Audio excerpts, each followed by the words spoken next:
Hey everyone, welcome back to our channel. And today I am going to discuss a new movie, and the movie name is The Professionals 1966. And The Professionals is a 1966 American revisionist western film written and directed by written, directed, and produced by Richard Brooks and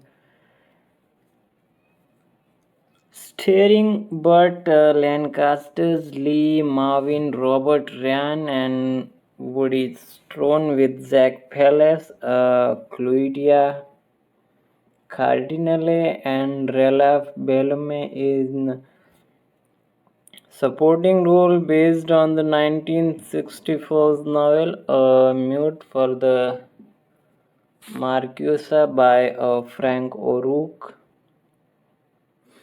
It is about full mercenaries who are hired to rescue a kidnapped bride amidst the Mexica's revolutions, and the film was a critical and commercial success.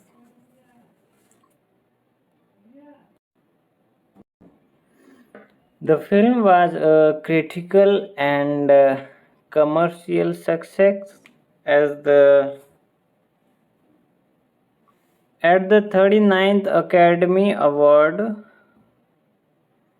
The film received nominations for the Best Directors, Best Adapted Screenplay, and Best Cinematography Color. It was also nominated for two Golden Globe Awards, including Best Motion Pictures Drama. And here you can see the theatrical poster of the movie The Professionals.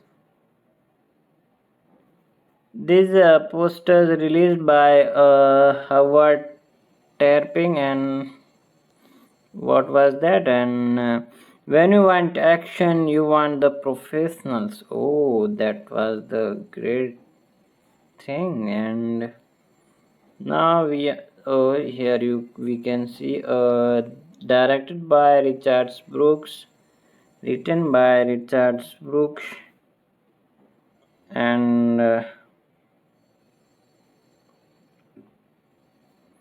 based on a mule for the Marquesa 1964 novel by Frank O'Rourke, produced by Richard Brooke, starring and Burt Lancaster, Lee Marvin, Robert Ryan, Woody Storade, Jack Palance, Ralph Bellamy, Claudia Cardinale, cinematography Conrad L. Hall, edited by Peter Zinner, and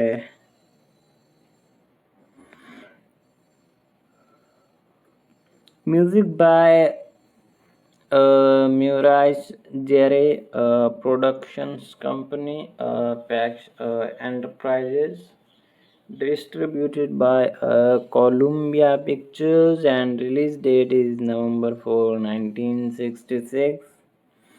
Running time is 117 minutes. It's been 1 hour and 57 minutes. Country is United States, and languages is English and Spanish. Box office $19.5 million. And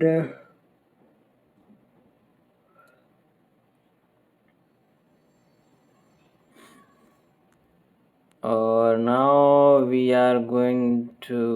going to talk about plot. In the year of the Mexican Revolutions, American Renaissance, JW, Joey Giant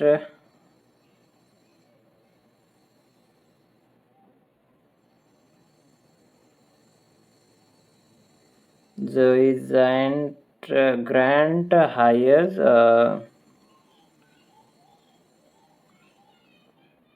foreman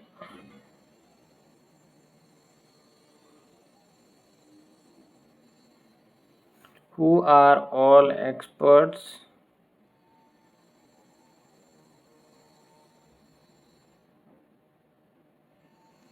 in their respective fields to rescue his kidnapped wife Maria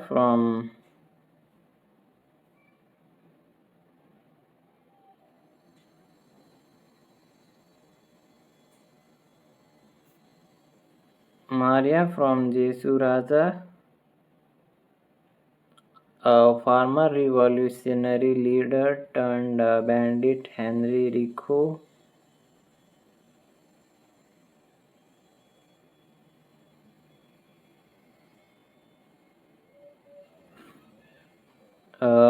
Farden is a weapons specialist. Bill Dolworth is an explosive expert. Hence, Ehrengard is the house wagoner.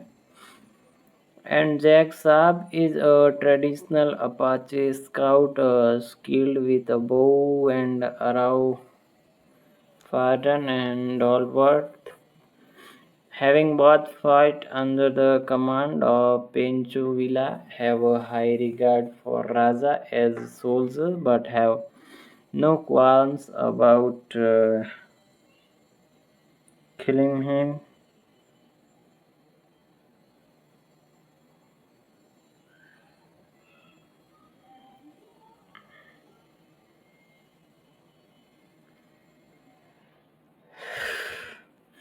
After entering Mexico, the professionals witness soldiers on a government train being massacred by Raja's small army, and they follow the captured train to the end of the line after the bandits and leave. They take the train before moving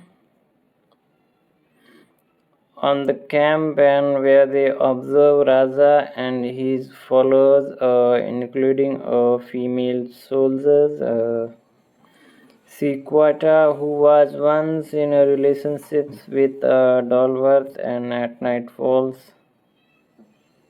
Farden infiltrates the camp but is stopped for killing Raja in his quarters after seeing Maria Grant's kidnapped wife about willingly make love to him, and Dolworth announces we have been had. After bringing Maria back to the train, a shootout starts because it has been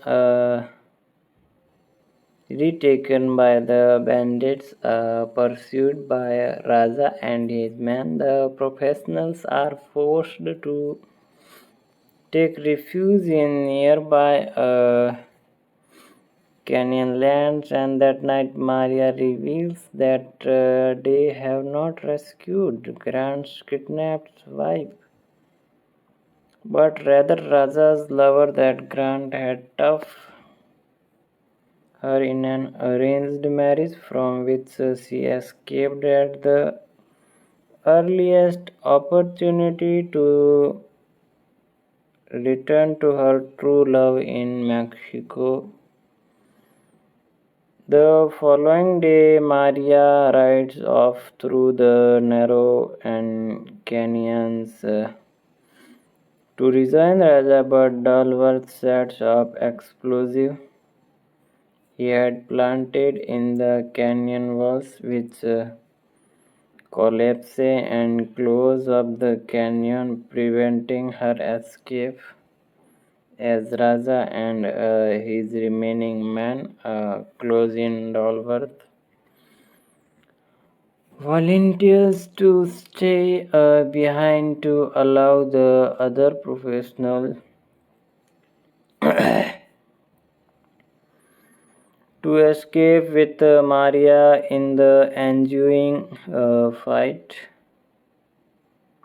Raja is wounded and captured, and Dolworth is almost killed by a dying Sequoia whose pistol has run out of bullets. And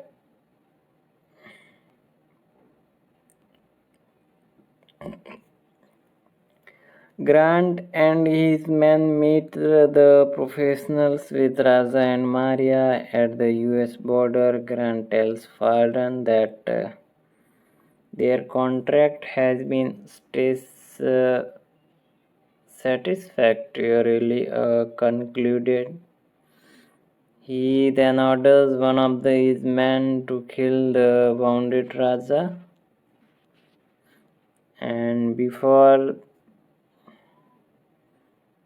he can fire, Dolworth shoots the guns from his hands, and the other professionals step in to protect Maria and Raja. They collect the wounded Raja and laying him on the back of a horse-drawn wagon with Maria at the reins and send both back to Mexico. Grant eagerly turns to Farden and says, "Yeah, you bastard," to which Farden retorts, "Yes, is in my case an accident of birth, and but you, sir, you are a self-made man," and the professionals then tried off following the wagon across the border of Mexico. Cast Burt Lancaster as Dolworth, Lee Marvin as Farden, Robert Ryan as Ehringard, Woody Strone as Zach Palance as Raza, and Claudia Cardinale as Maria. Ralph Bellamy as Grant, and Joey DeSantis as Ortega, Raphael Bertrand as Fido, Jorge Martinez de Hoyos as Padilla, Maria Gomez as Sequita, and Jose Chavez as Revolutionary, Carlos Romero as Revolutionary, Wagon Taylor as Banker. Now let's talk about the production. Talk about the productions and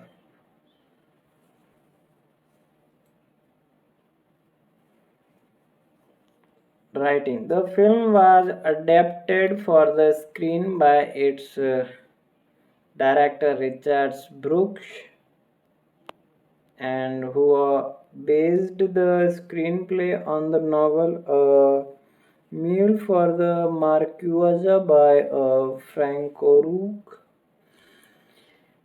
Here you can see the remain of the Mexican hacienda set for the film at the Valley of Fire State Park, March 2012.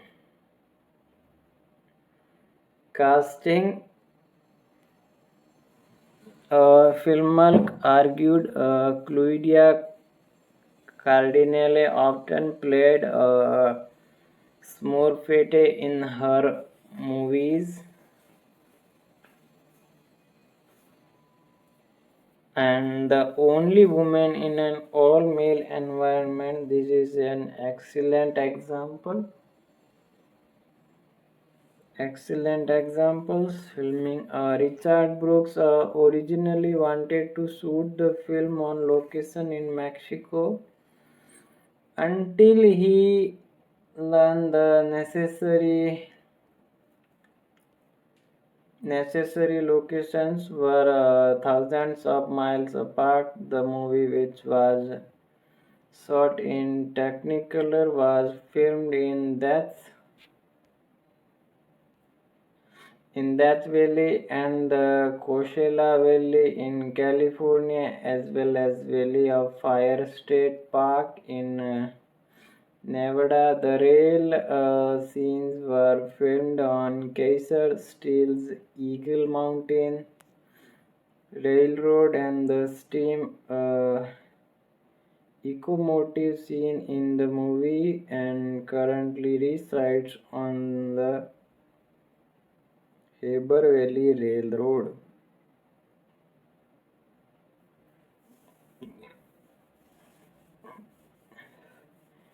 During filming, the cast and crew stayed in Las Vegas. Actor Maurice Strode wrote in his memoir Gold Dust and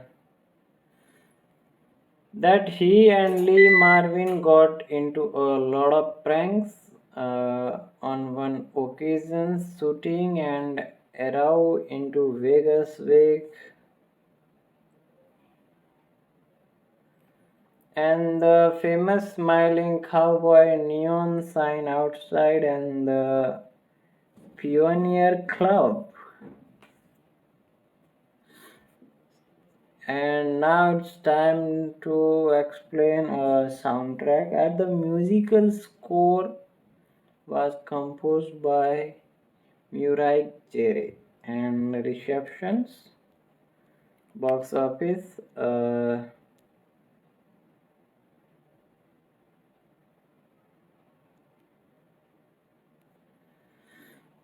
By 1976, it was estimated the film had earned 8.8 million in rentals in North America. It was the ninth most popular movie at the French box office in 1966 after Le Grande Vadrouille. Dr. Givago is Paris Burning and a fistful of dollars, Lost Commands, A Man and a Man for a few dollar more, and The Big Restaurant. Critical response.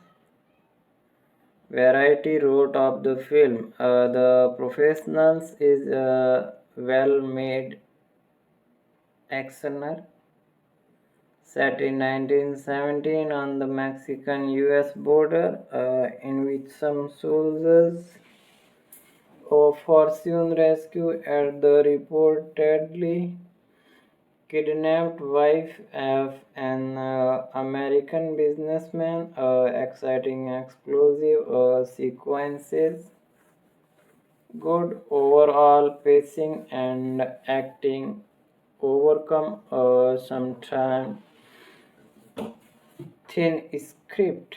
Quiet and purposeful, Marvin underplays very well as the leader of the rescue troop.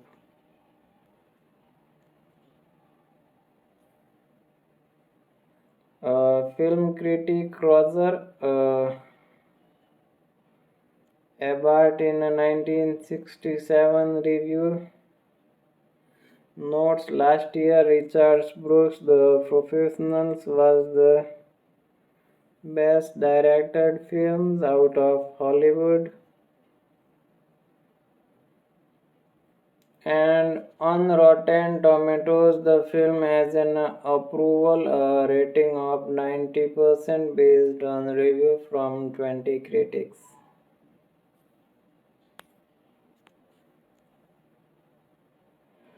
Award and nominations. Award. First one is Academy Award. Best Directors, best screenplay based on material from another medium, and best cinematography color.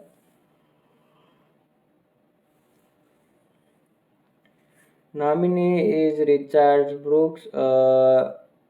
Result is nominated and nominated. For the best cinematography color, is nominee is Conrad L. Hall. Result is nominated. Okay, and American Cinema Editor Award, best edited features films, Peter Zinner nominated, and Directors Guild of American Award.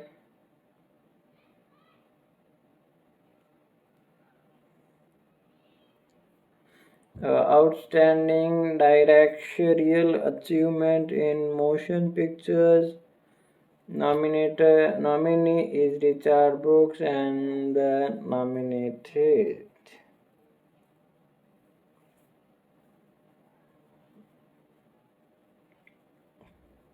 And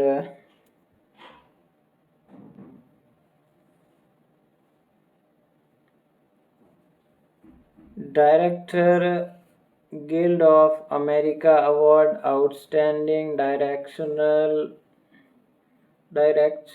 Achievement in Motion Pictures, Richard Brooks nominated. Golden Globe Award,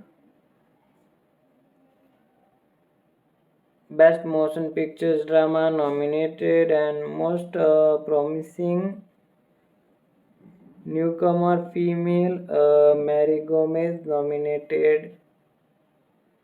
Golden Screen Award won, and Laurel Award, Top Action Drama won, Top Action Performance Lee Marvin won, and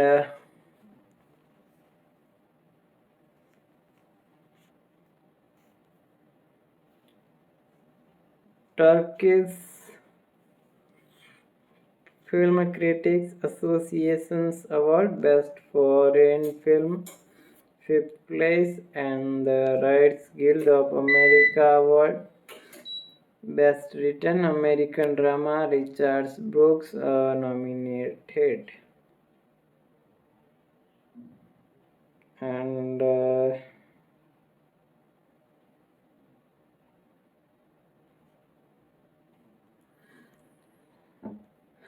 see also list of American film.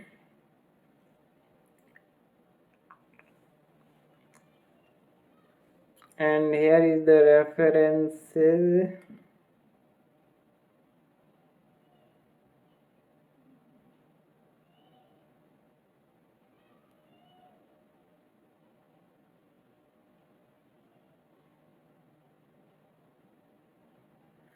The professionals box office information.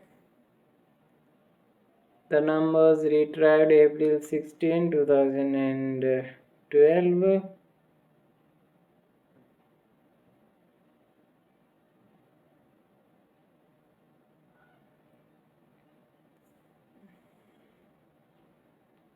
And the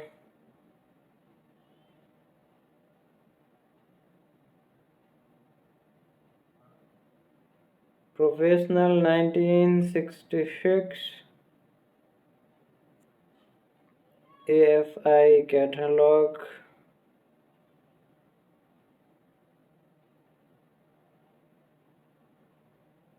Of features films retrieved December 29, 2025, and the Weg Stephen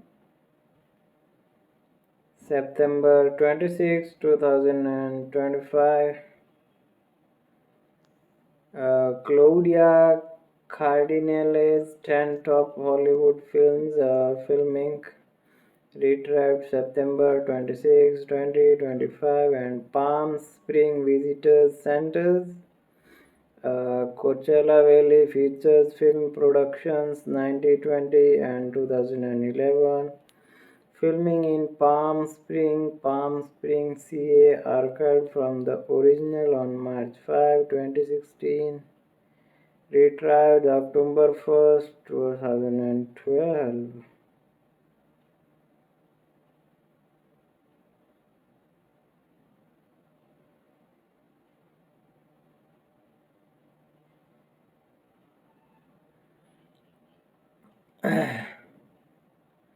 All-time film rental champs variety.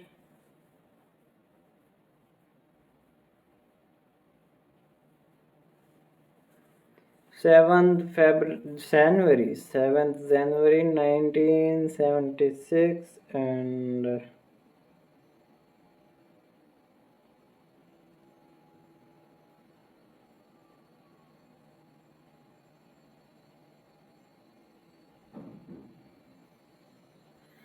French box office 1966 box office story and the professionals variety.com and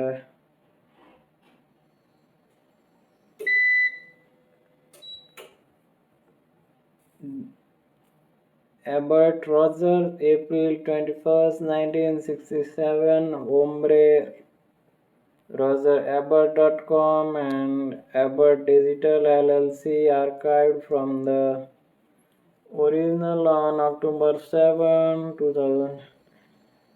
Retrieved August 3, 2009 and The Professional 1966 and Rotten Tomatoes. The 39th Academy Award nominees and winners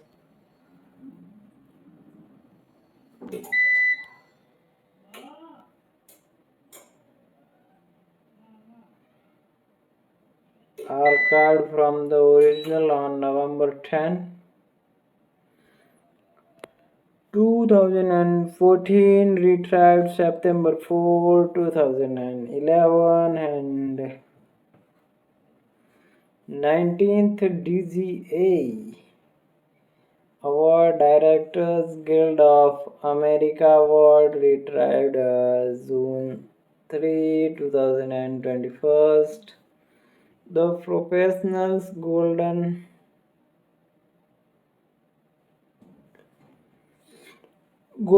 Globes retrieved June 3.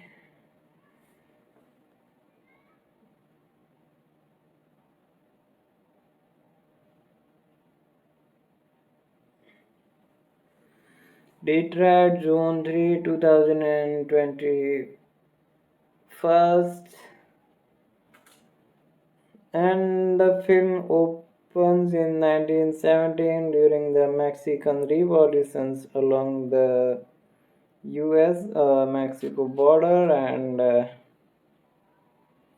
wealthy Texas rancher J.W. Grant hires for skilled man professionals to rescue his wife Maria, who has allegedly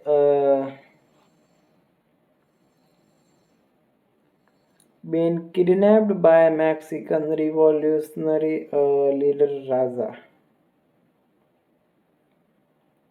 And Grant explains that Raja once worked for him but became a bandit leader.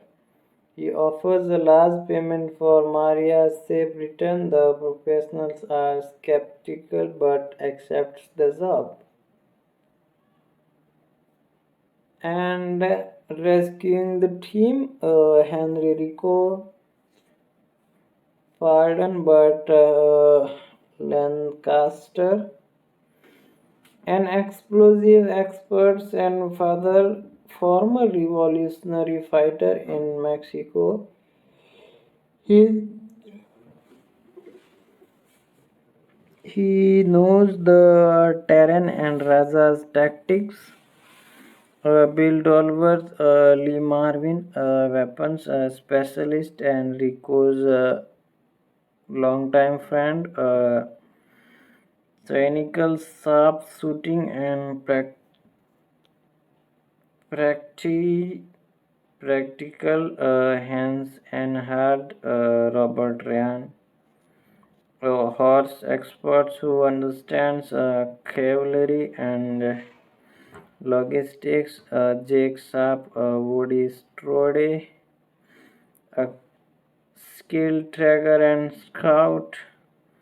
Each man is introduced with emphasis on competence over emotions, and these are not heroes, they are paid specialists.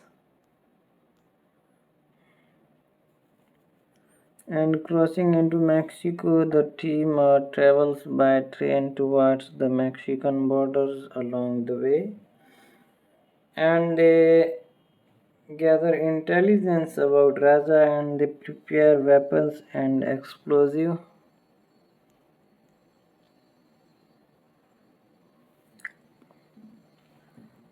They discuss their expectations about payment and survival.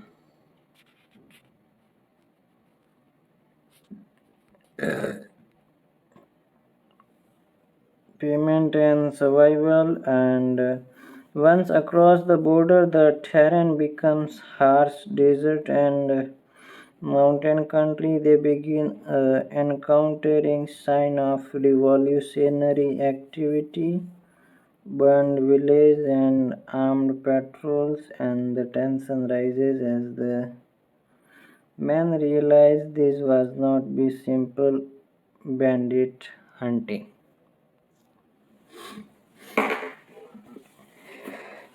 First encounters and skirmishes, they clash with a small group of brothers fighters.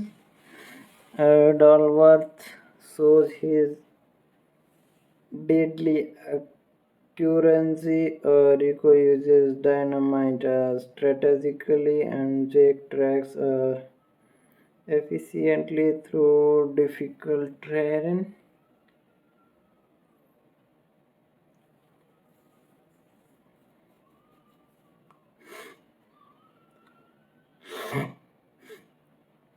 And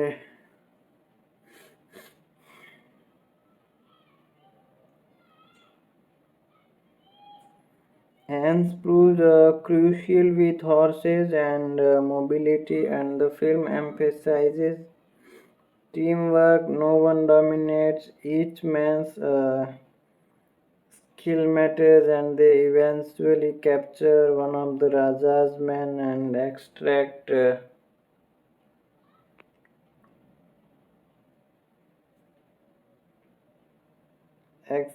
informations about the mountain stronghold where Maria is being held.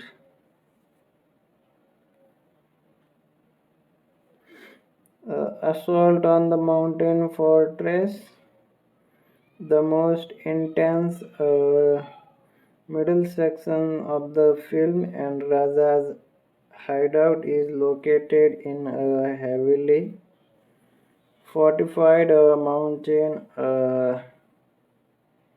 canyons. The professional device is tactical plane decorates explosives to break access route, hence manages the horses for quick escape.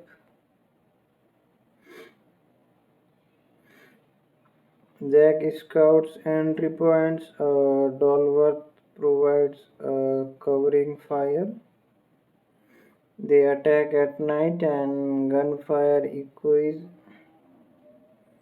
through the canyon. Explosions collapse rock formations, and the fight is chaotic but disciplined. Chaotic but disciplined, and eventually they penetrate the stronghold and locate Maria. The twist, Maria's truth. When they find Maria, Claudia Cardinale, something feels wrong. She is calm, she is not afraid, she does not behave like a prisoner. Soon the truth emerges, Maria was not kidnapped.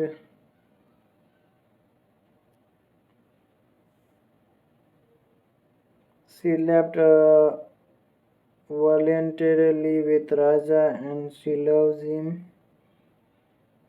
Grant, her wealthy husband, and fabricated the kidnapping to retrieve her like property.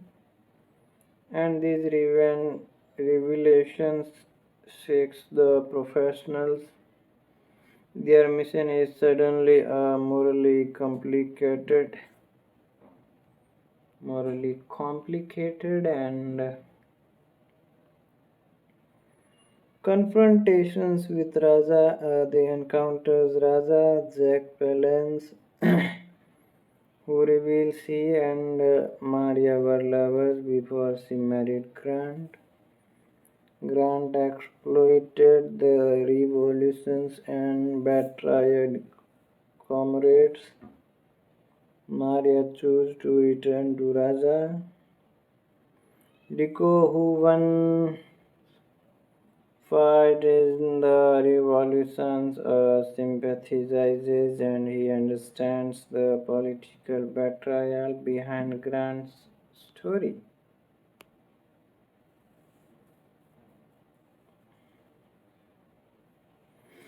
Dolworth, tough, cynical, also sees the injustice, the ethical decision,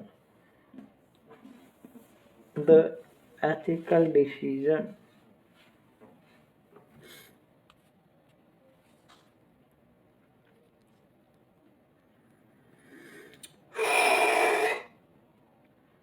The professionals now face a choice: deliver Maria back for money and allow her to stay with Raja, and turn against their employer. They initially take Maria with them to maintain appearances, and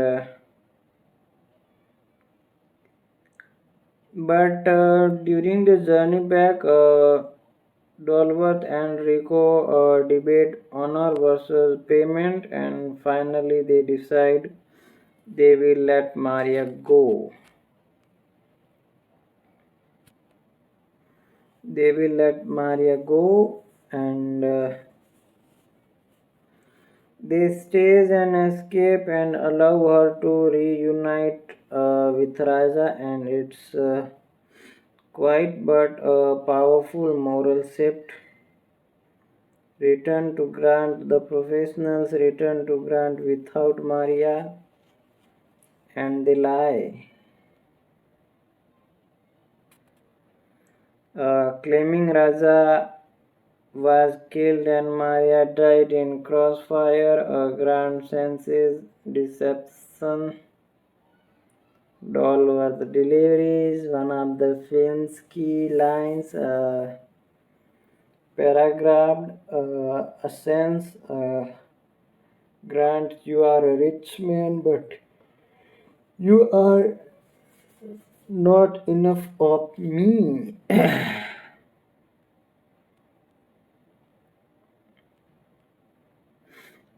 Enough of me.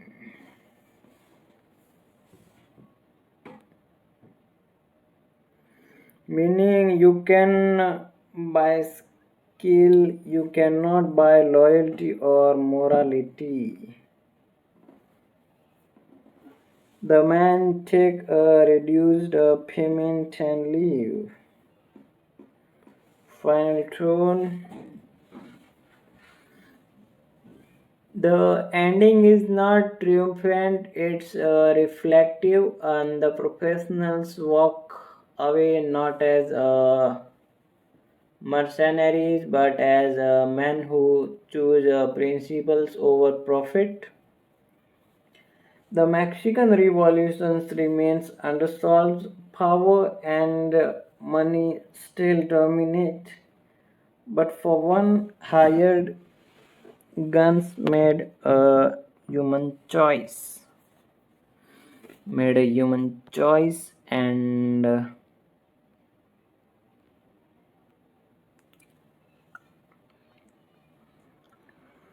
themes in depth. Professionalism versus morality. They begin as detached mercenaries, and by the end, they confront conscience. Money versus love. Grant views Maria as property, Raja views her as a partner.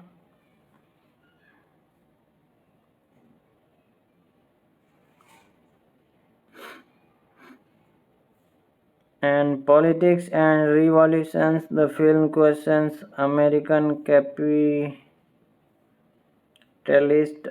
interferences in revolutionary struggles. Brotherhood, the four men trust each other completely. Their bond is stronger than their employer's authority.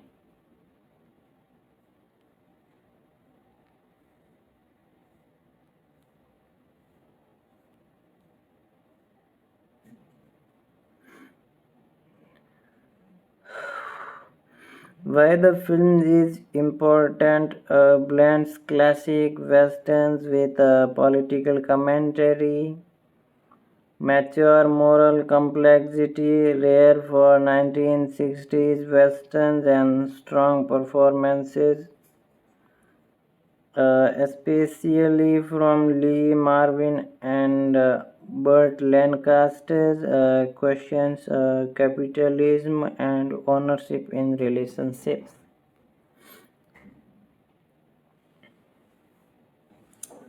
If you are like next, I can break down a psychological meaning behind each main character, a political message about the Mexican revolutions, deep ending explanation. Scene by scene action breakdown with a tactical analysis. The love triangles meaning in details and tell me which one you want.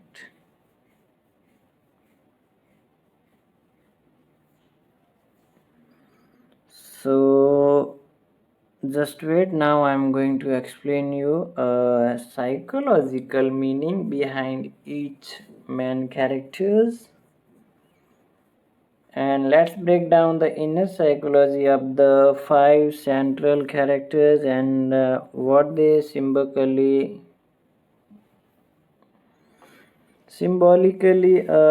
represents beneath the surface of the story.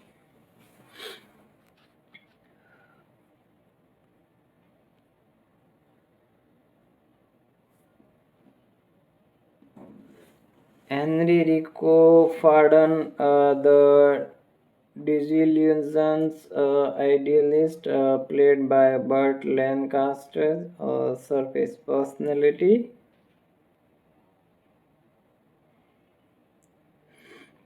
Calm, strategic, experienced, revolutionary, control, and intelligent.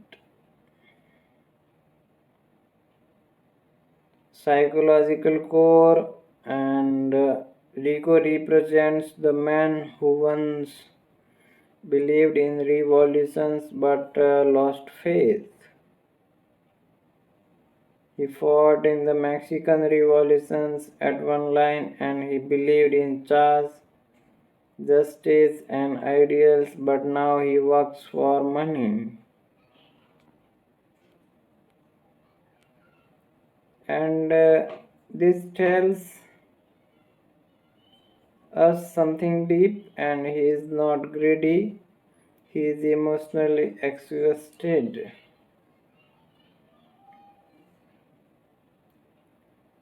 when he learns Maria choose Raja. Something inside him wakes up and he recognizes the authen- authenticity of love and revolutionary spirit again. Internal conflict.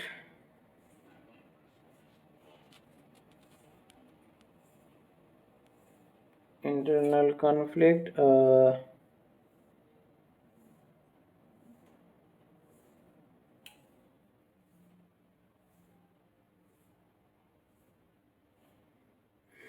He tells himself he is just a professional, but he cannot fully detach from moral truth, and Rico symbolizes a conscience buried under years of compromise.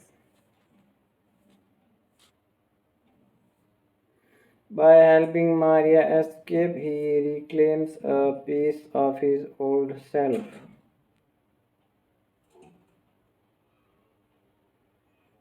Bill Dolworth, the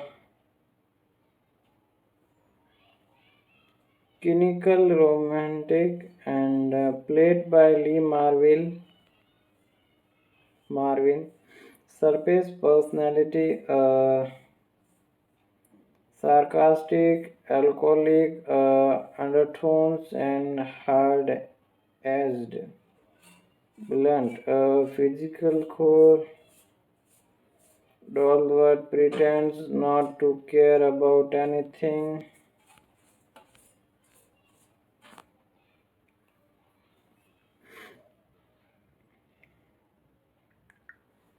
and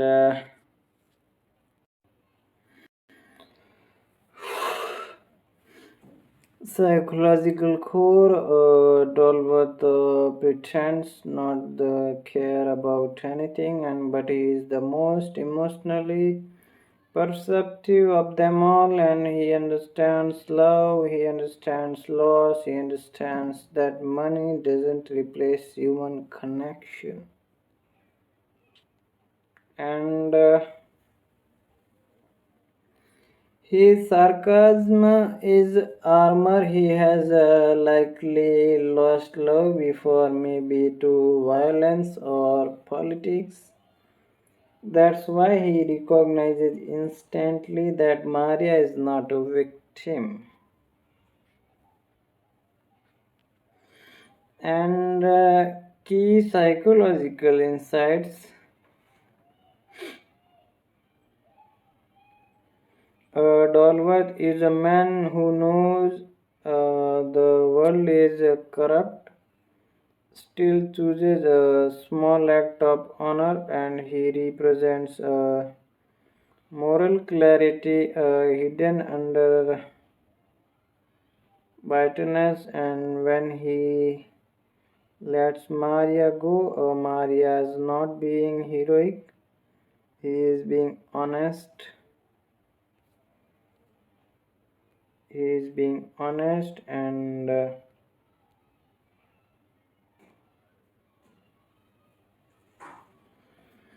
hence Ehren's the stable traditionalist, played by Robert Ryan, and surface personality, reserved, practical, loyal, soft spoken, physical core, and psychological core. Hence represents order and structure. Order and structure.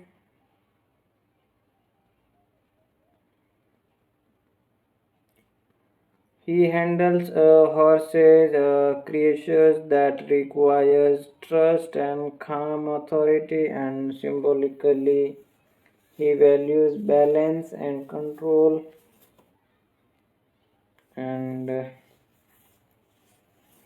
unlike Rico and Dolworth, Hans is less ideological and he is grounded. His loyalty is to his team, not politics. And now let's talk about the psychological meaning. And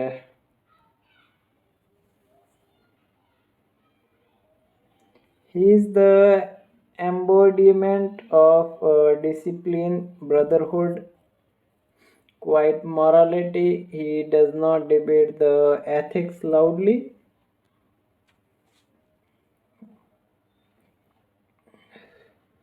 but he follows the final decision that shows internal alignment with honor. And Jack Sharp, the silent observer, played by Woody Strode, a surface personality,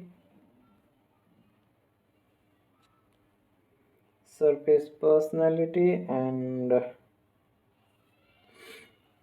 minimal dialogue, watchful, effectual trigger, psychological core. Zack symbolizes instinct. He speaks less but sees more. He understands terrain, danger, and truth without emotional drama, and psychologically, he represents in insouciance over ideology and awareness over argument. He doesn't need speeches to know Maria's truth, and his silence suggests inner clarity. Raja, the revolutionary lover, and played by Jack Palance, surface personality, charismatic, intense, and dangerous, romantic, and psychological core. Raja is not just a bandit, he represents a passion over possessions. He believes in revolutions, love, joy. Unlike Grant, Raja does not own Maria, she chooses him. Psychologically, Raja is a symbol of authentically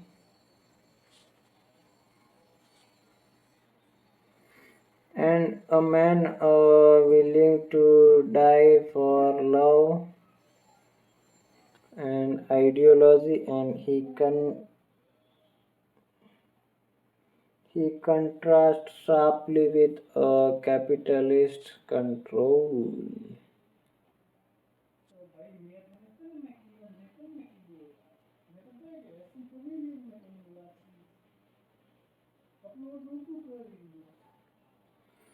Maria, the woman who chooses, played by Claudia Cardinale.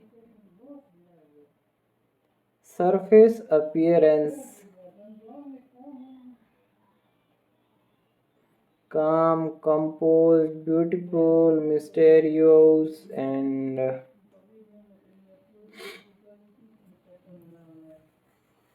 psychological core. Maria is the emotional center of the film, and she represents a female agency,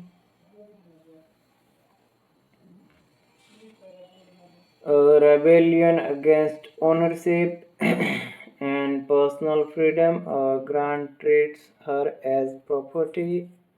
Raja treats her as partner, and the professionals initially treat her as an objective.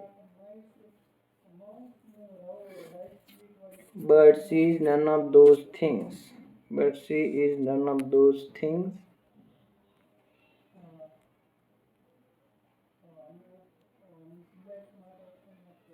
And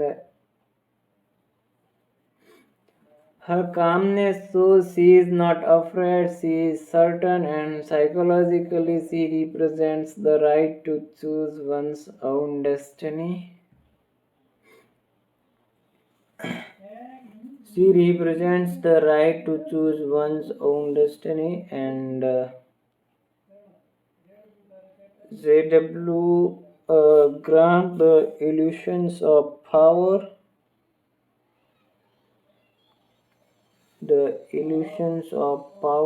and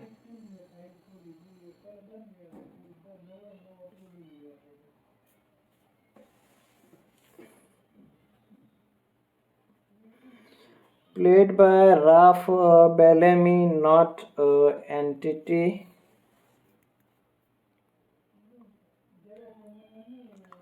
Wrapped to avoid overuse and surface personality, polite, wealthy, controlled, psychological core. Grant symbolizes capitalism and ownership mentality,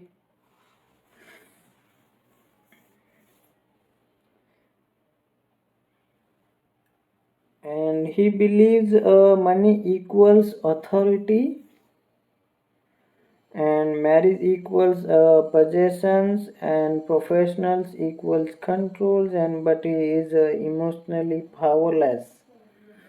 He cannot inspire loyalty, inspire love, inspire truth, and his wealth cannot buy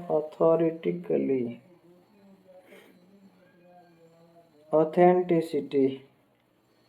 He represents external powers without inner strength, and the deeper psychological theme.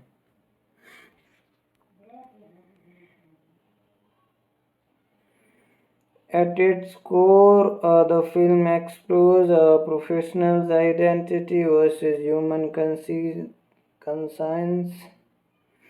The man starts as a detached transactional paid specialists, and they end as men who choose morality over money. And psychologically, the film argues no matter how harded you become, conscience survives. The central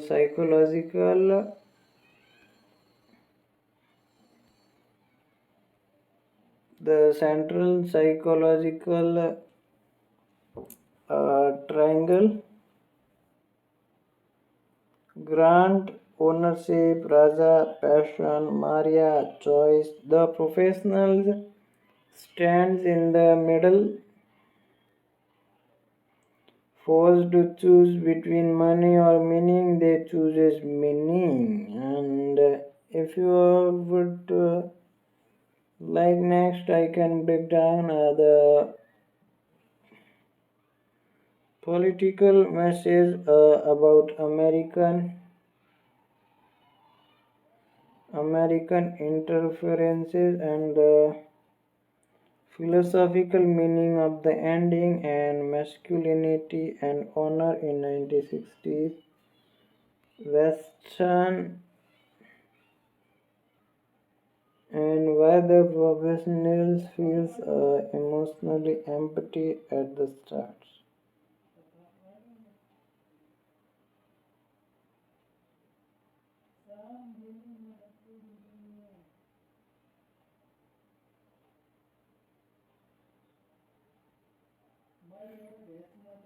So the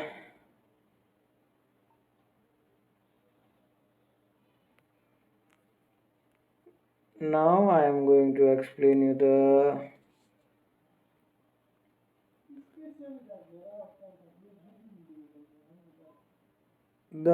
wealthy American as symbol of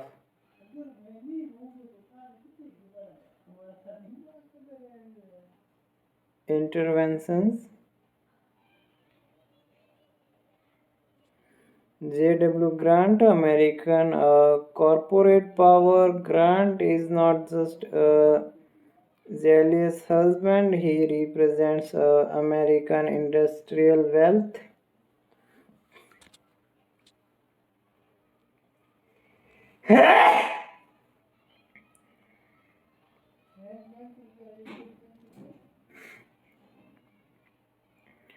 Land ownership, expansions, business interest in Mexico's during the real Mexican revolutions.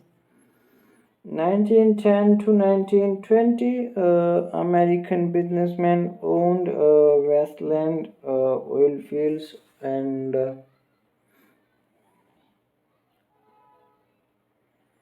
railroads and mining operations inside Mexico when revolutionaries threatened that controls American elites often supported whoever protected their inventions.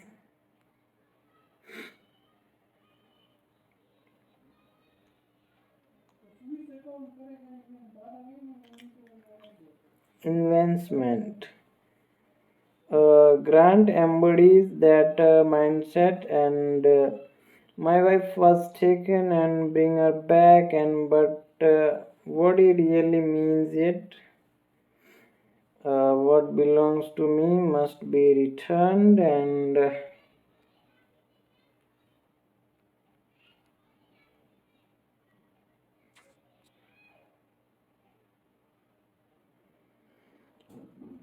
he treats Maria as property, Mexico as territory, and the professionals as hired military force, and that's metaphors for how economics power hires violence to maintain control. Raza as the revolutionary spirit, played by Zach Palance. Raza represents the revolutionary father, but the film avoids making him a simple villain. Instead, he is and ideologically motivated, passionate,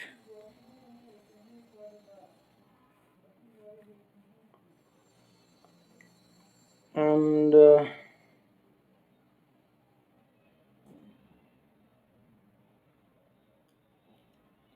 fighting against exploitations, and this complicates the narrative.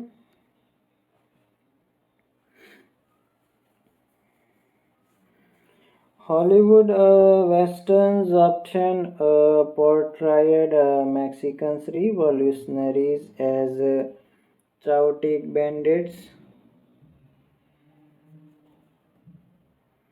Here, Raja is dignified and principled. The twist that Maya chooses him transforms him from kidnappers to freedom fighters, and politically, this says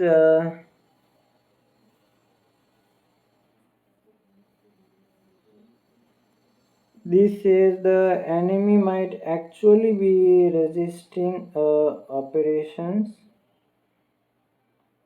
and capitalism versus revolutions.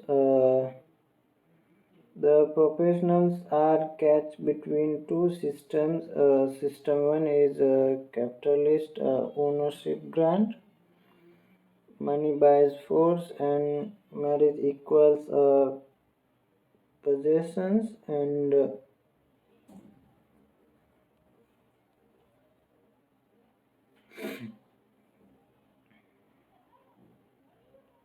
power is transactional. System two is revolutionary ideals. Raja.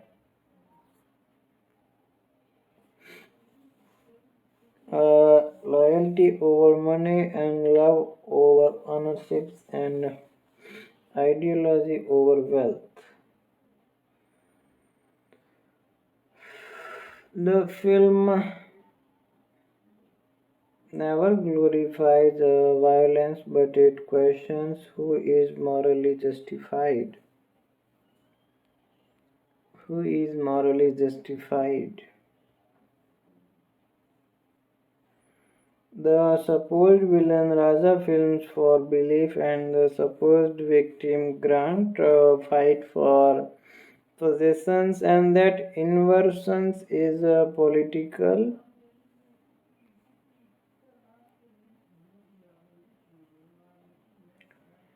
The professionals as America's mercenaries, Enrico and Dolworth are American guns for hire, and they represents a deeper question.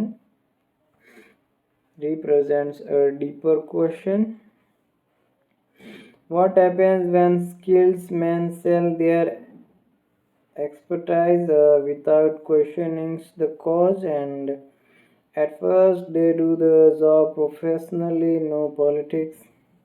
But once truth is revealed, naturality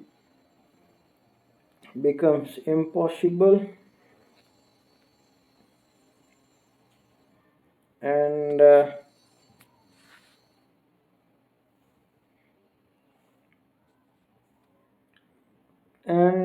after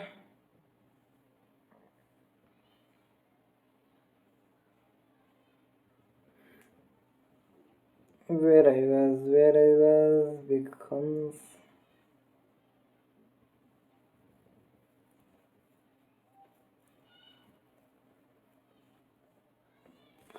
so the reflect real world politics dilemmas, and should soldiers blindly follow contracts, and should power be questioned, and is naturality moral when truth is exposed, and their final choice to let Maria go in symbolic, and America can choose conscience over interventions,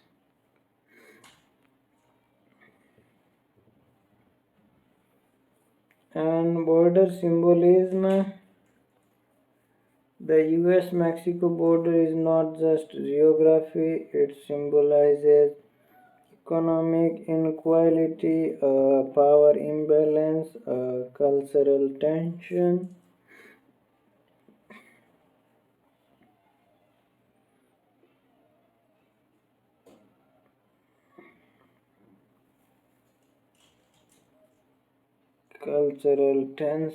and the Americans enter Mexico with weapons and strategy, and they assume control. But once inside, they confront moral complexity. The film subtly critiques the idea that Americans can fix and foreign conflicts with force.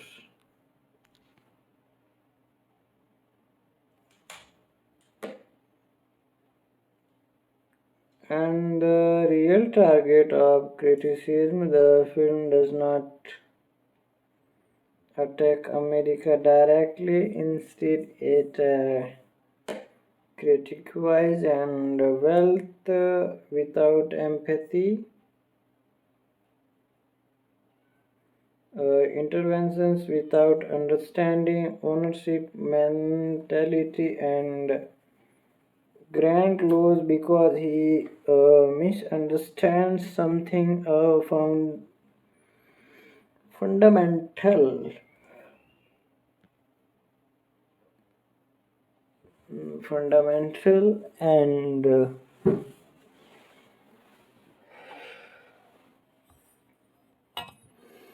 so the you cannot control revolutions, you cannot buy love, you cannot own people,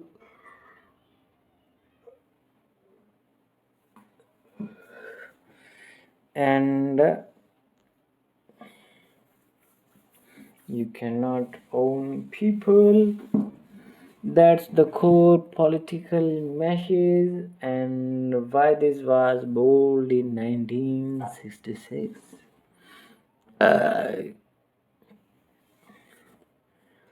The film was released during the Vietnam War era and growing anti-interventions sentiment, civil rights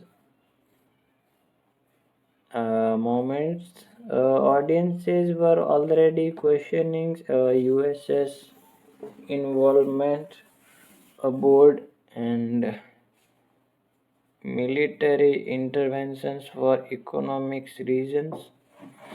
And so the movie quietly asks, are we the rescuers and or the hired force of power? That questions were politically charged for its time, and the final political statement when Dolbert tells Grant, paraphrased meaning, you are a rich man but not enough of one. It implies true wealth is not money, it's humanity. Grant has power but no moral authority.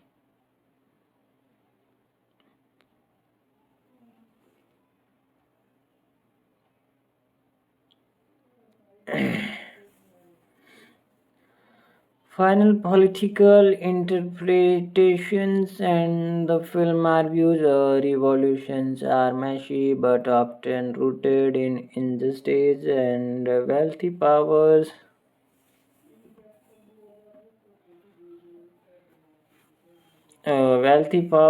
manipulates narratives. Neutral professionals must eventually confront ethics.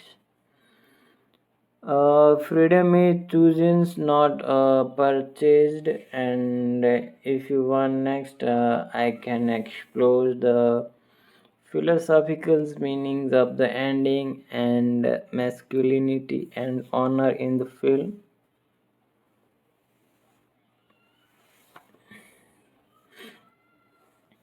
The love triangle as a political metaphor and why the movie feels emotionally mature compared to other 1960s westerns. And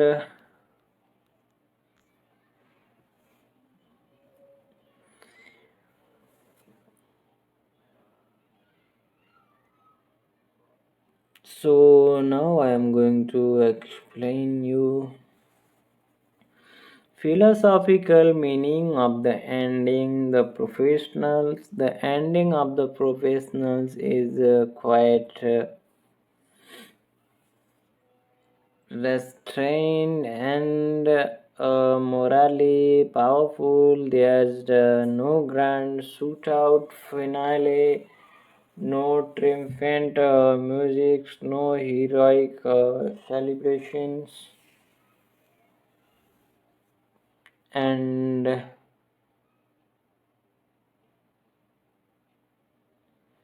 instead the film ends with a choice, and that choice carries the philosophical weight of the entire story. And let's break it down layer by layer and the core questions. What is a professional? At the beginning, the four men define themselves as professionals. Professionals takes a job, completes the task, and collects a payment and avoids emotional involvement. But by the end, that definition collapses when they discovers Maria was not kidnapped and that she chose Raja, and the job changes morally, even if it doesn't change contractually. And the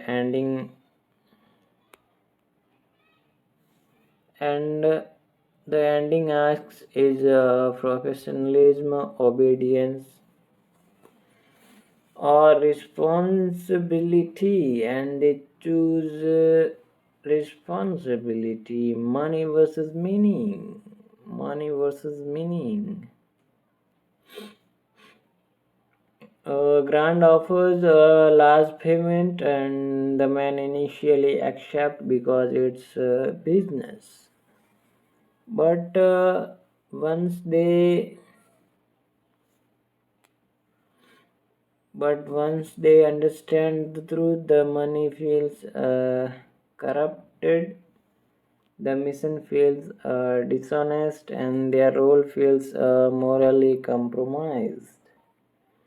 By allowing Maria to return the Raja, they reject ownership mentality and transactional relationships and wealth as authority, and philosophically this reflects existentialism, the idea that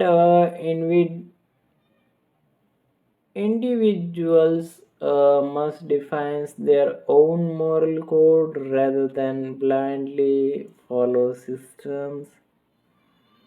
They redefine themselves through choice. Freedom as the highest value, Maria's decision is central, and she chooses love over security and passion over wealth, revolutions over comfort, and the professionals ultimately protect her right to choose, and the ending argues freedom is more sacred than contract. This is why the final act feels restrained and rather than explosive, and the victory is moral, not physical. And disillusionment and redemptions. Rico once fight in revolutions, and Dolworth hides behind cynicism, and over time they have become emotionally detached and survivalists rather than idealists. And letting Maria go is a small redemption and not a dramatic transformation, just a quiet correction. The film suggests you may lose your ideal, but you can still choose them again. And that's a mature philosophical stance. And power without authority. Grant represents wealth and structure. He hired them, he paid them, and he expected obedience. But when they returns without Maria, something subtle happens, and Grant realizes he cannot truly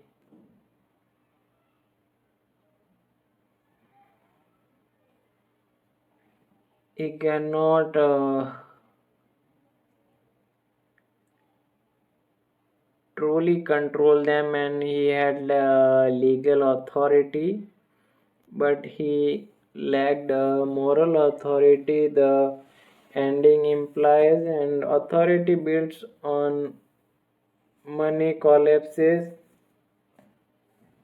when confronted by a conscience, and this is the film's most radical idea.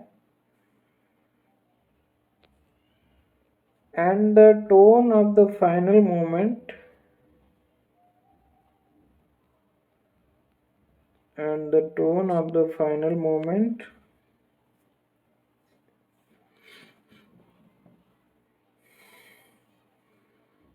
there is no celebrations, the man rides away, and they are not righteous, they are not praised, and they are not heroes, they are simply quieters. Their quietness represents something powerful, and they chooses integrity over reward. Not loudly, not dramatically, just firmly. And what the ending ultimately says, the film's philosophical message can be summarized as skill without ethics is empty, and wealth control, purchase, loyalty, love cannot be owned, and freedom cannot be bought. Conscience survives even in hardened men. The professionals begins as mercenaries and then as men who proved they are more than their contracts. If you would like, next we can go even deeper into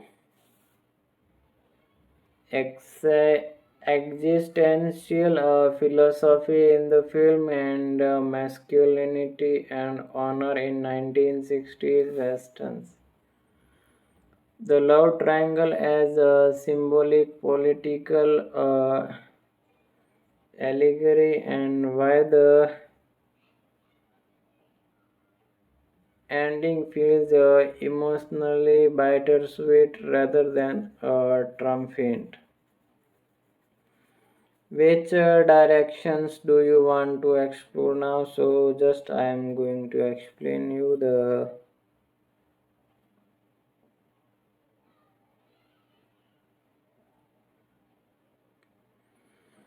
so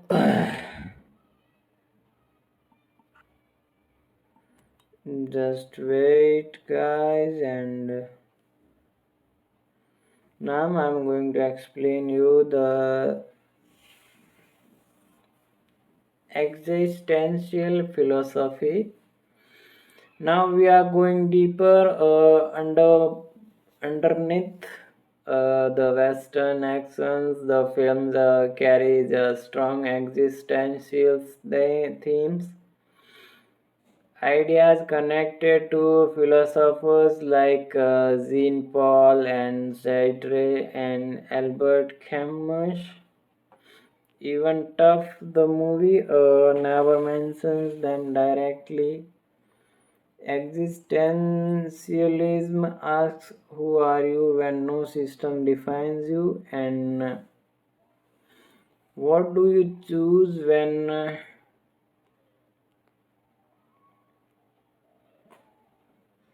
what do you choose when there is no clear right answers? And this film is built around that questions, and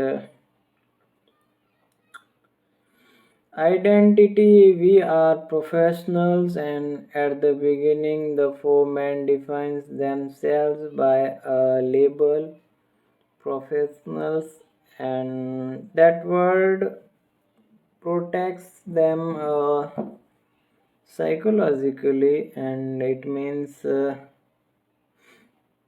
no emotions, no ideology, no moral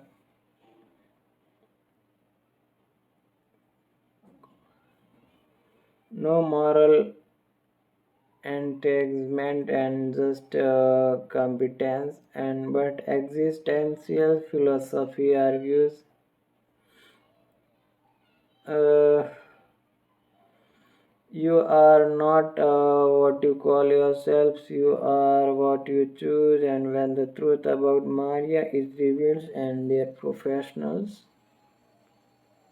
identity is no longer enough, and they must decide. And are we just hired guns, or are we men? And their final decisions creates their true identity.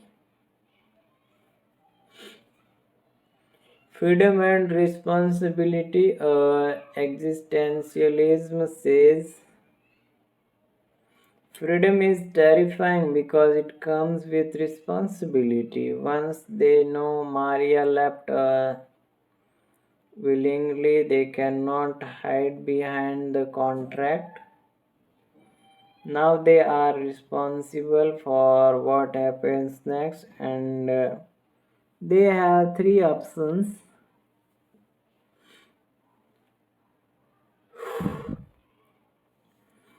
deliver her anyway, ignore truth, and walk away, avoid responsibility, act morally, risk payment and reputations.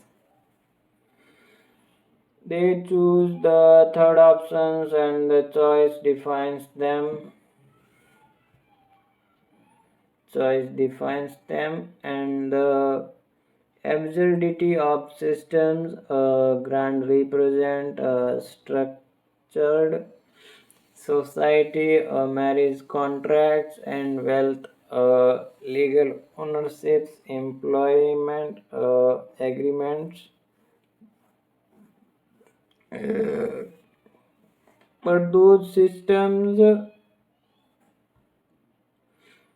collapse morality once truth is revealed. Existential philosophy obtains critics blind obedience to systems. The film suggests just because something is legal doesn't make it right, and Grant legally hired them, and but morally he lied.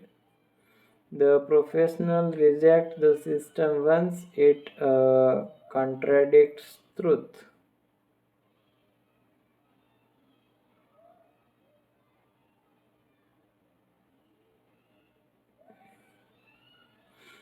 Truth and authentically versus bad faith.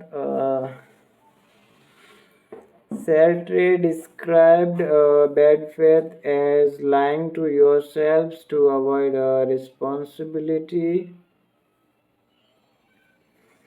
At first, the men operate in bad faith. We don't care why. It's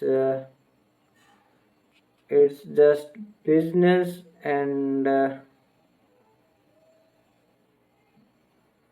it's just business. But once the truth is clear, continuing the job would mean pretending ignorance. That would be bad faith. Instead, they act automatically aligned with what they have now know is true, and authentically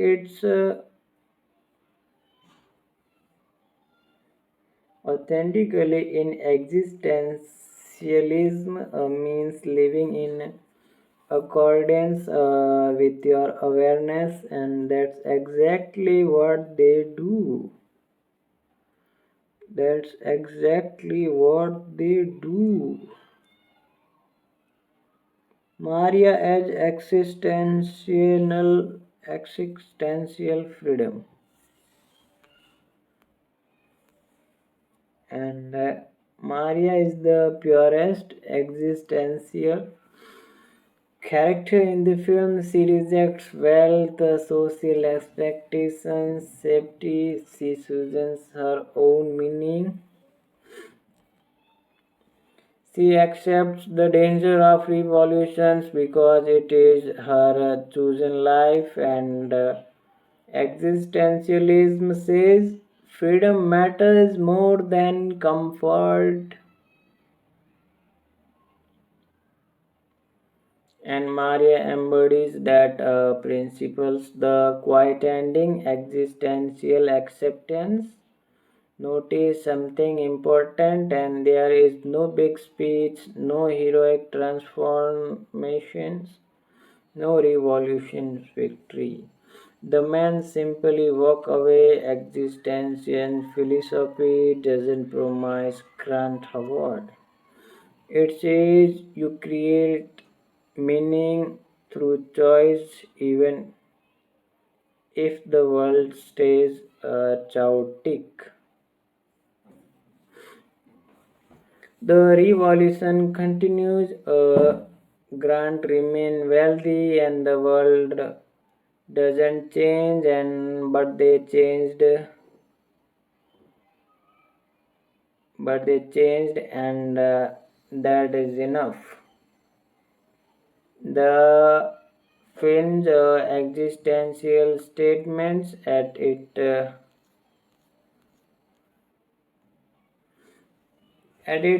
deepest level, deepest level.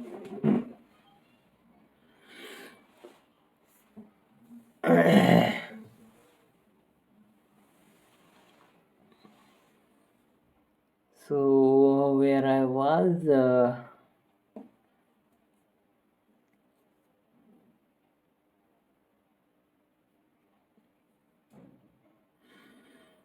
at its deepest level, the movie argues, and you cannot escape choice. Naturality is still a choice, and identity is earned, not assigned, and conscience is unavoidable, and they start as hired specialists and they end as a self-defined mean, not because the world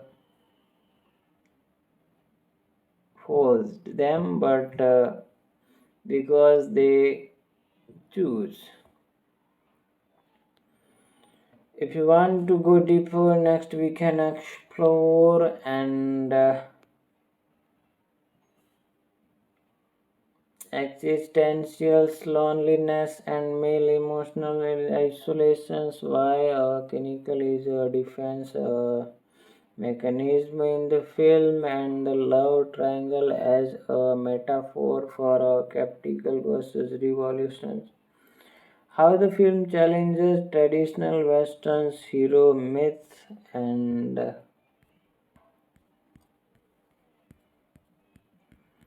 just wait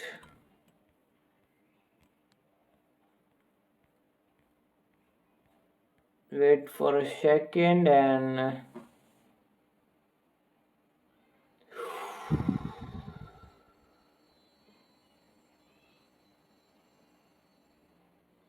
now I'm going to explain you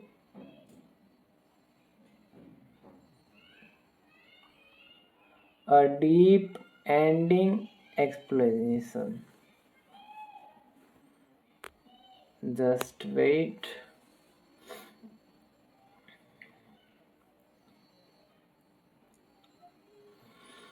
And the ending of the professional is quiet but emotionally, the philosophically powerful, and there's no explosive final duel, no triumphant victory, and just a choice and a return.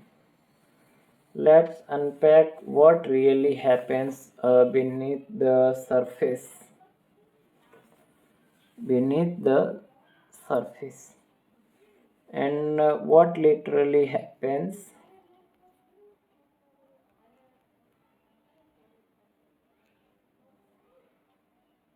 The professionals discovers Maria left willingly with Raza. They confronts Raza and understands the truth. They take Maria with them and temporarily to avoid suspicion. They allow her to escape and reunite with Raza, and they return to Grant without her, and they imply she died during the conflict. Grant senses something but can't prove it, and the men leave with partial payment and quiet dignity.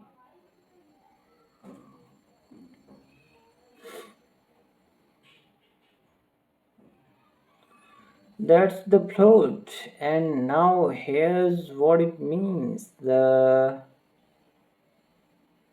The collapses of the transactions power.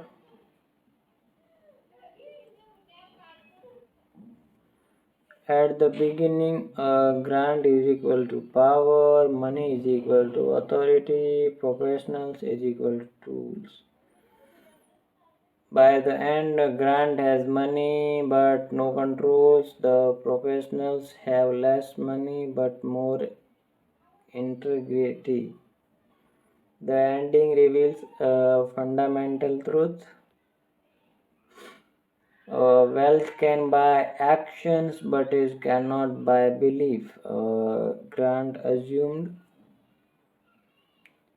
his mother could command loyalty, his marriage meant ownership, and his narrative was the only truth. His narrative was the only truth, but the professionals reject that framework, and that is the moral defeat of Grant.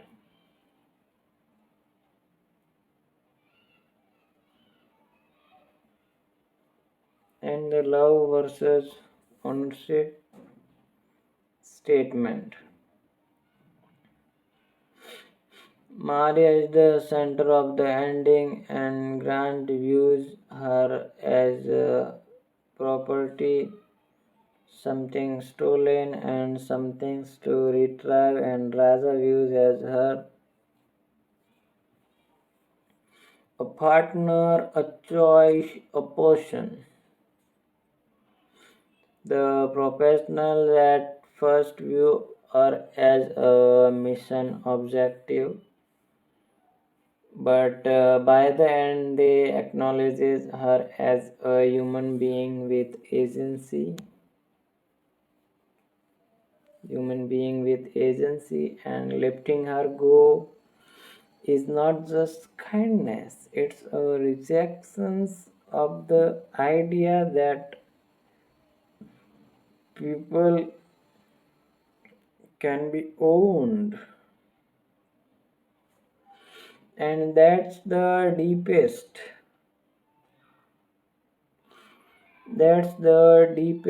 emotional statements of the film, and the professionals inner transformations, and they don't celebrate, they don't smile, they don't look victorious. Why? Because their transformation is mission is internal. At the start, they define themselves as professionals, detached, paid, and neutral. By the end, they prove they are men's first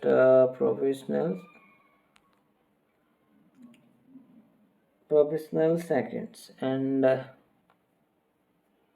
the word professional changes meaning. It now includes moral awareness, ethical choice, refusal to participate in injustice, the political undertone in the ending. The film was released during the Vietnam War era, a time when many Americans were questioning foreign interventions. The ending suggests when powerful interests hire force under false pretenses, and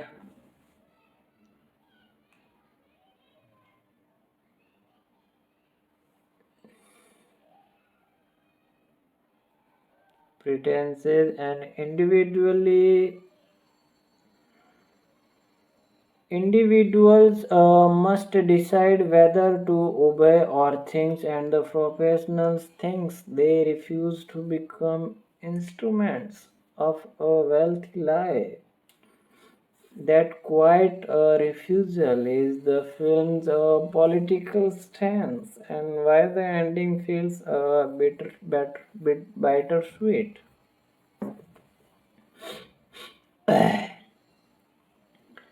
No one truly wins. The revolutions continues. Grant remains wealthy, and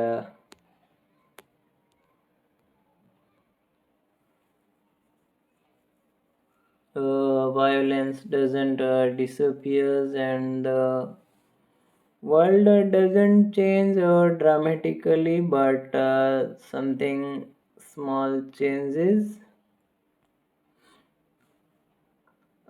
Farmers recover their conscience. That's why the tone is restrained rather than triumphant, and the film understands that moral victorious, moral victorious are rarely loud. They are often quiet and close costly. The final line, the final line meaning when down Dolworth tells Grant, paraphrased, "You are a rich man, but not enough of one." It means you have money, but you have lack humanity,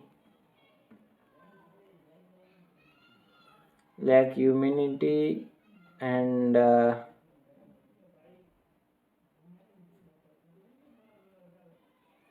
you are lack emotional richness, you lack moral depth.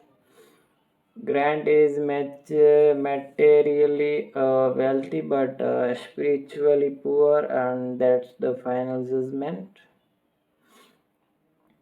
The deeper philosophical message, the ending ultimately argues identity is defined by choice, and naturally neutrality collapses when truth appears.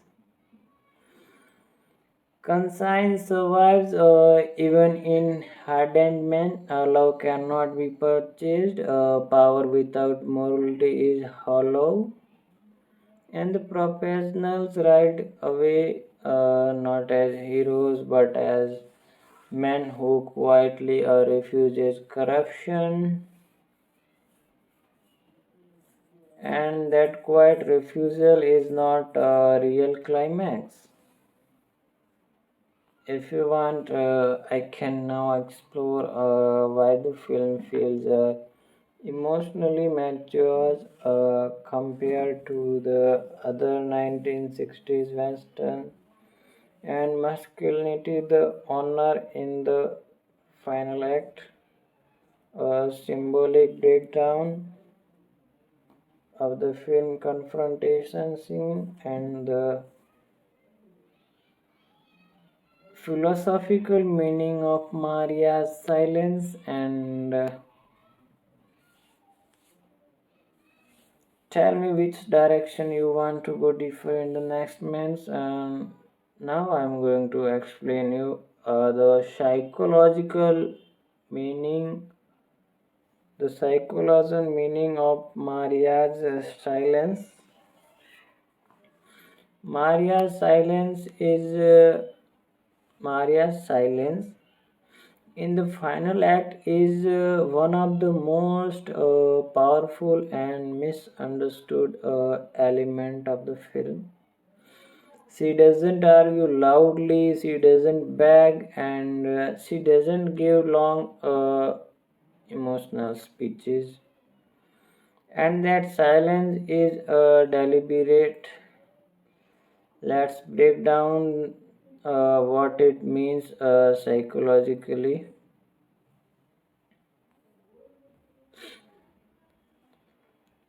And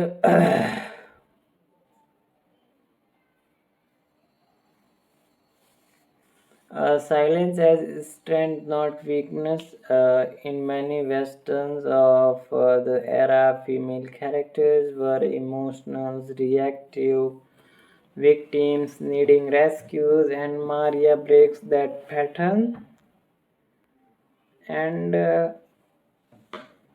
when the professionals find her, she is calm. When confronted with danger, she is composed, and when faced with grants authority, she doesn't panic, and her silence signals she is internally certain. She is internally certain and psychologically certainly reduces the need for dramatic expressions. She doesn't shout because she already knows her choice and emotional contrast with the men notice something subtle and the man debates, the man questions, and the man struggle internally.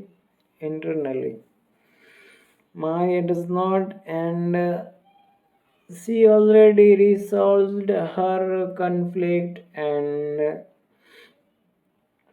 before the film begins, and that creates a powerful dynamic. And the armed men are confused, the unarmed woman is clear. Okay. And her silence becomes a mirror that exposes the man's uncertainty, and silence is as rejection of ownership. Grant believes marriage equals possessions, wealth equals authority, silence equals submission. But Maria's silence is not submission, it is refusal. She doesn't argue with Grant because she does not recognize his moral authority anymore. Psychologically, when someone detaches emotionally from controls and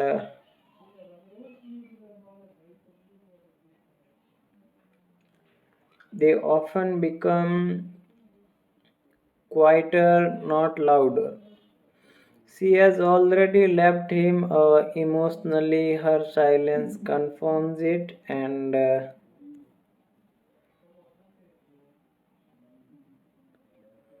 existential acceptance.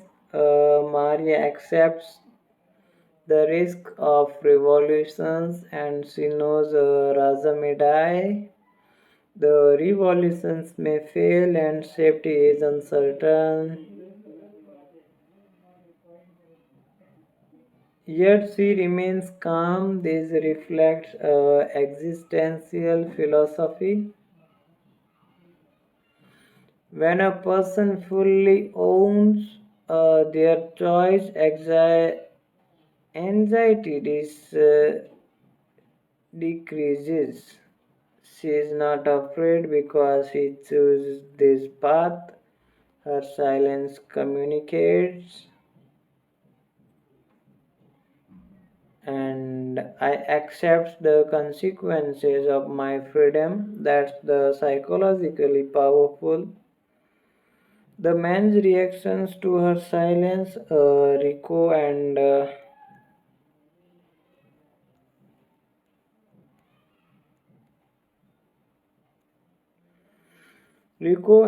Dolworth begin to understand the truth is not through her words but through her demeanor. If she were terrified, they would feel justified. But she is not. Her composure forces them to question, and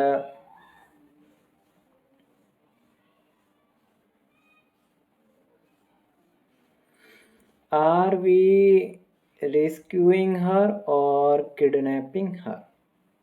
Her silence destabilizes their moral certainty,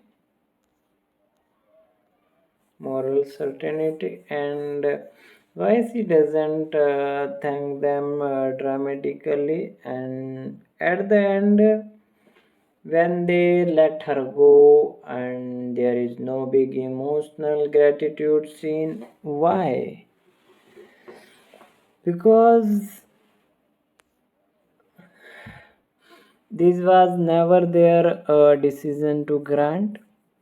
It was always hers, and her lack of dramatic thanks reinforces something subtle, and the professionals didn't save her, and they simply stopped interfering, and their destinations matters, and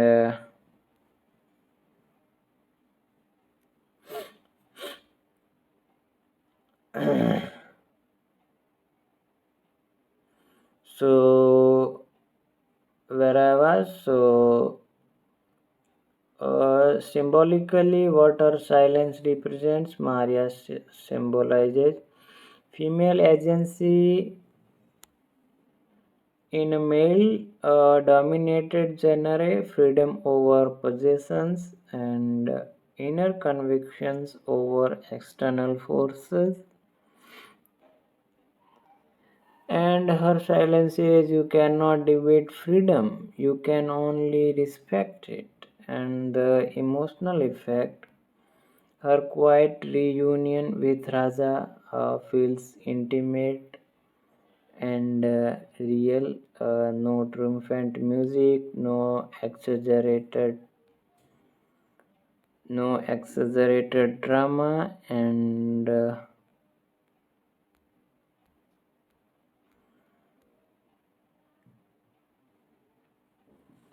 just certainty, and then quiet certainty contrasts with Grant's wealth and control. Grant talks more, he commands more, he pays more, but Maria's silence carries more power than all of it. And the final psychological insight, Maria's silence is not empathiness, it is emotional clarity, more independence, chosen identity. In a film filled with guns, explosives, and negotiations, the most powerful force is a woman who simply knows what she wants. And here it was for today's. I hope you are loving this, and if you are loving this, then like our video, subscribe our channel, and thanks for watching. Let's meet in the next video. Goodbye, everyone.